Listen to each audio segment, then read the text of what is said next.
Hello, what is up guys? Eman from Peso Smart PH here. Welcome sa bagong episode. Shout out to all the podcast listeners as well. I appreciate you all. Today, we're gonna talk about the companies that went public back in 2021 or last year. Before we get started, I just want to give out a disclaimer that this video is not financial advice. Make sure that you do your own research before buying any kind of asset, whether that's stocks, whether that's crypto, or kahit ano pang asset class yan. Consider this video as a reference sa inyong research. And bago ang lahat, para man makatulong kayo sa channel, please subscribe to the channel and give this video a thumbs up. Thank you very much and let's get started. Yung first company that went public last year was DDMPR or DDMP REIT Incorporated.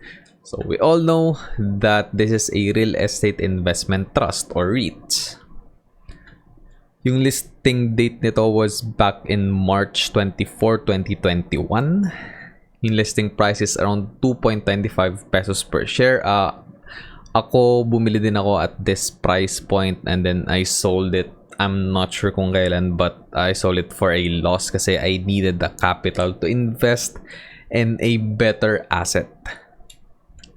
Then yung current market price niya today is around 1.78 pesos per share. This is as of January 3, 2021 kasi madaling araw ko nire-record itong video na ito ngayong January 4. Yung net losses nyo from the listing date to present kung bumili kayo nung 2.25 per share nung listing price niya or nung IPO price niya is around 26.40% na no. So medyo malaki yung down nyo or like malaki yung unrealized losses nyo kung bumili kayo ng IPO price and then hanggang ngayon is nag-hodl pa rin kayo. Kagandaan naman dito sa DDMPR is nagbibigay sila ng dividends regularly since yun naman talaga yung upside no ng mga REITs. So ito, kita nyo naman dito yung downtrend nitong particular REIT na ito. Then, naka-apat na sila na bigay ng dividends back in 2021 or last year. So, apat yan. Quarterly naman talaga normally nagbibigay ng dividends itong mga REITs na ito. Then, yung yield nito na ibibigay sa inyo is around 4%.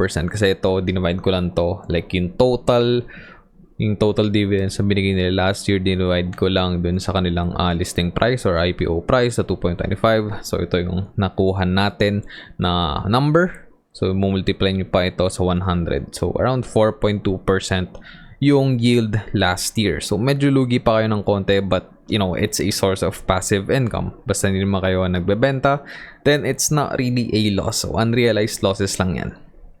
May chance pa kayo like ma-recover yan in the future kapag nag-pump yung prices nitong particular REIT na ito.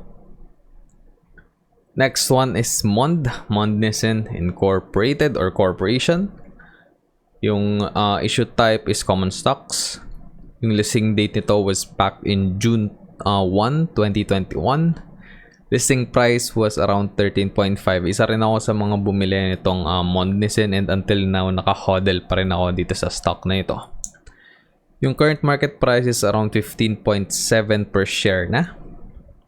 And yung net income nyo or like yung unrealized income nyo if hindi pa rin kayo nagbebenta until now is around 14.01%. Not really that bad. Like wala pang, like kalahating taon pa lang no, nagtitrade itong stock na ito. And yeah, medyo maganda yung kanyang performance. Then kita nyo naman itong graph na ito and yeah, kung nagtitrade kayo, siguro nakapagbenta kayo sa top, then nagre-enter kayo na nag-dip, then nagbenta ulit kayo dito sa like local bottom, ay hindi pa local bottom, like local top na pangalawa and then ngayon medyo nagko-consolidate ulit siya, medyo sideways siya nagtitrade currently. So yeah, I think okay pa rin mag-entry dito sa Monde like if long-term investor ka. Next one is FILRT or Filinvest REIT Corporation. So, 2021 was the year na sobrang daming REITs na nag-IPO, no? Maraming nag-entry na mga REITs dito sa PSE last year. So, yeah, issue types again, Real Estate Investment Trust. Yung listing date nito is back in August 12, 2021. Listing price was at 7 pesos per share. Yung current market price ito is 7.40 pesos per share as of January 3. So, hindi naman kayo lugi, no? So, nasa 5.41% na yung inyong unrealized gains kung hindi pa kayo nagbebenta from the IPO date. So, ito yung graph. Wala pa naman masyadong data dito. Wala pang isang taon, di ba? So, yeah. I think okay naman siya, and I think okay pa rin itong bilhin kasi nga yung REIT is a good source of your passive income na regular talagang ibibigay sa inyo kasi yun talagang purpose ng mga REITs. Then nakapagbigay na sila 2 beses, no, last year. So yung yield niyan is around 3.2% last year, and 2 beses lang sila nakapagbigay. So pagka sabihin natin like ganito yung number ulit na ibibigay nila this year, ngayong 2022, then pwede madoble yan, no? Kung quarterly silang bibigay, magiging 6.4% yung yield. Given na hindi masyado gumalaw yung prices pataas. So yun, that is something to consider. Next one, another REIT from Robinsons naman ito, RCR. Or RL Commercial REIT Incorporated. Again, same thing, REIT lang din ito. Listing date was back in September 14, 2021. Listing price was at around 6.45 pesos per share. And currently, nagtitrade siya at 7.8 pesos per share.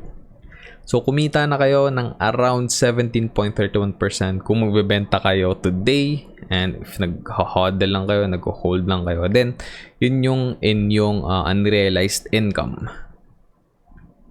So, here's the graph. So, gradual siyang tumataas. So, I think maganda yung sentiment dito sa company na ito kasi like malaking company din naman yung Robinsons, no?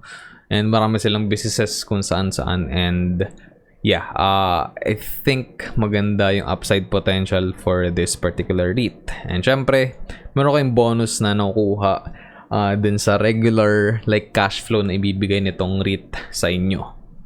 So like extra incentive din yun. So isang beses lang sila nakapagbigay last year kasi nga September lang naman sila nag-list, no, or nag-IPO. So yung yield niyan is syempre hindi ganun kaganda, no. So multiply nyo pa ito sa 100, so a little over less than 1%, no, yung yield last year. So hopefully mag-increase yan this year, like probably 4 to 5%, yung healthy, I believe, para kahit pa paano nabibit nyo yung inflation. Another REIT, ito naman ay sa Mega World. So MREIT or MREIT Incorporated. So same lang issue type.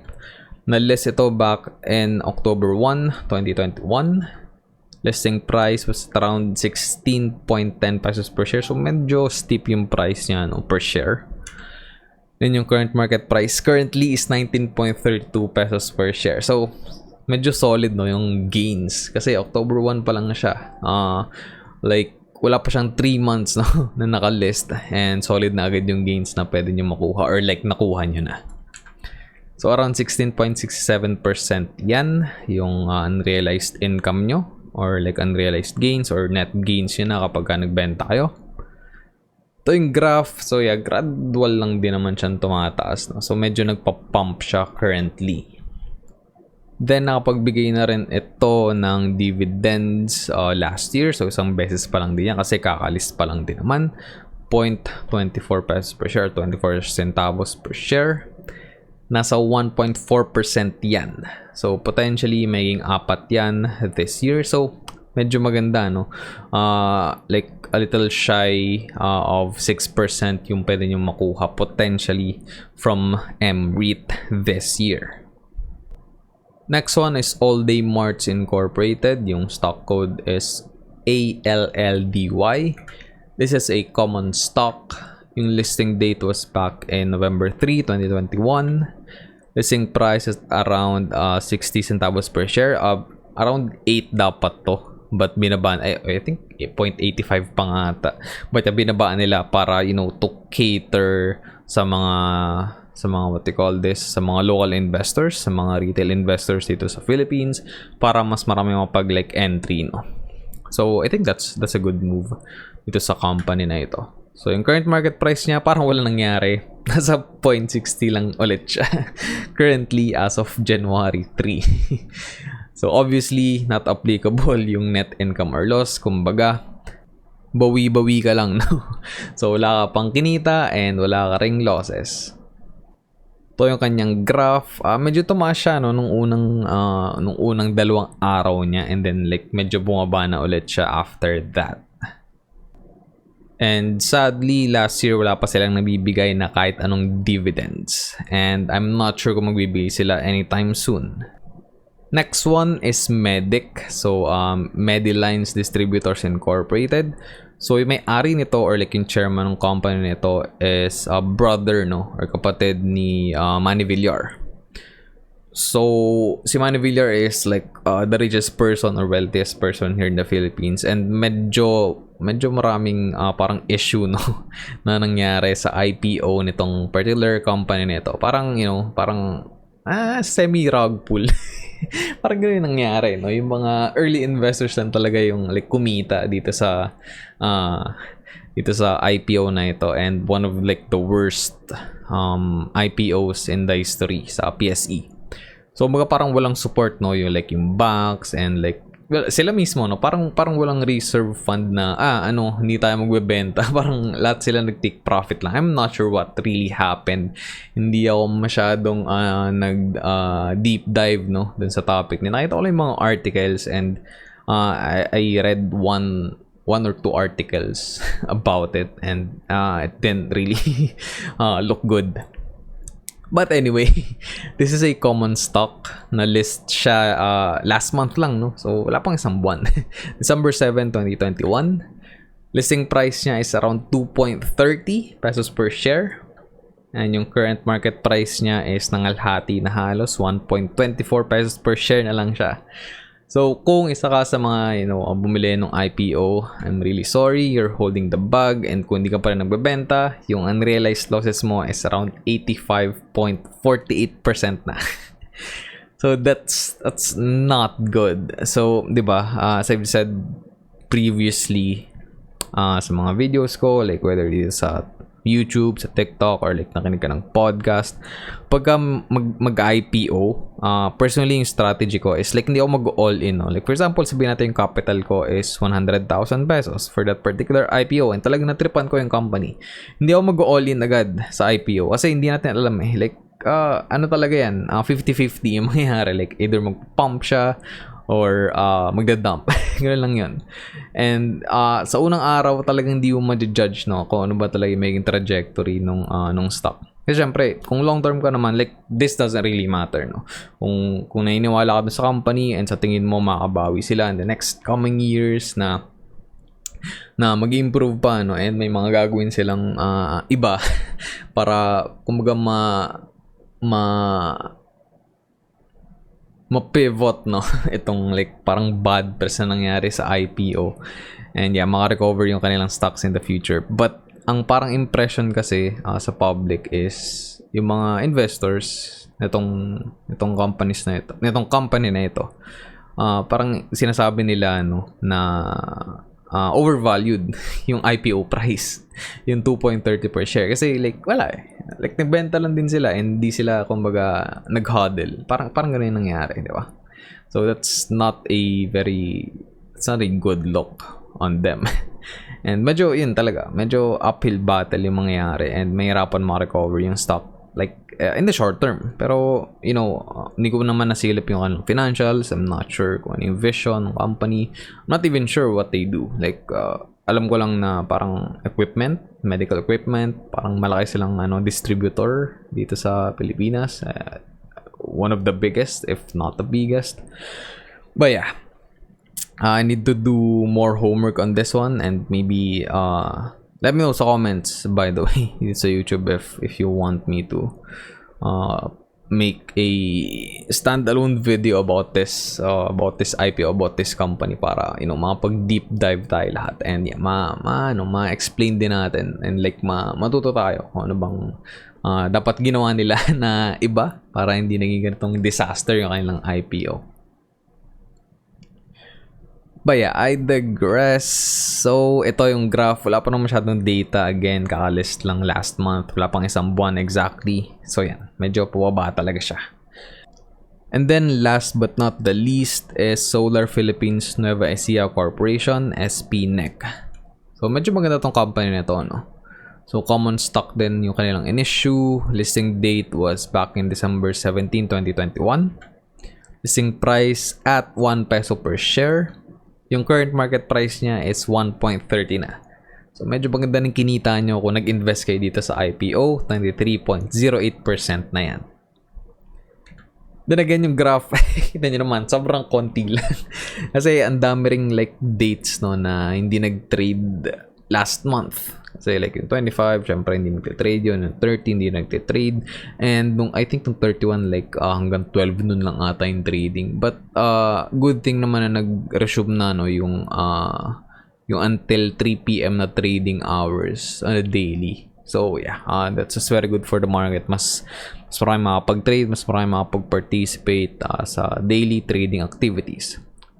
So yun, ito na lahat, no, ng mga companies na nag-IPO last year.